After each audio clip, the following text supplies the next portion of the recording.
A shooting at a car show in southeast Arkansas on Saturday has left one person dead and at least 24 others injured, state police said Sunday.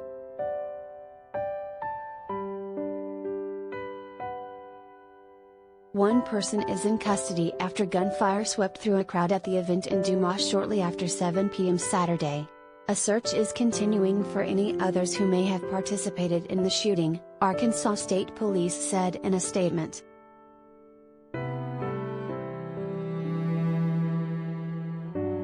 Dumas Chief of Police Keith Finch told ABC News that children are among those injured, though he did not know how many.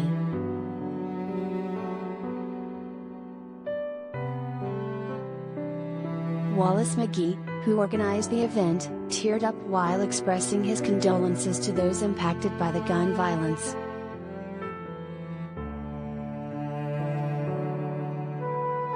Something like this to happen, man, is a tragedy, he told a reporter with local ABC affiliate CATV.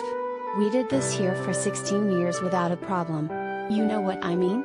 And we want our community to come back. Be strong. We're gonna get through this.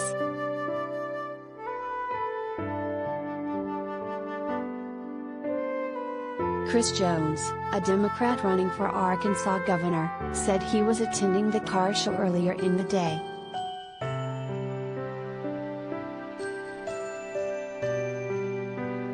We registered voters, enjoyed good music and celebrated a positive family environment, he said in a statement posted on Twitter.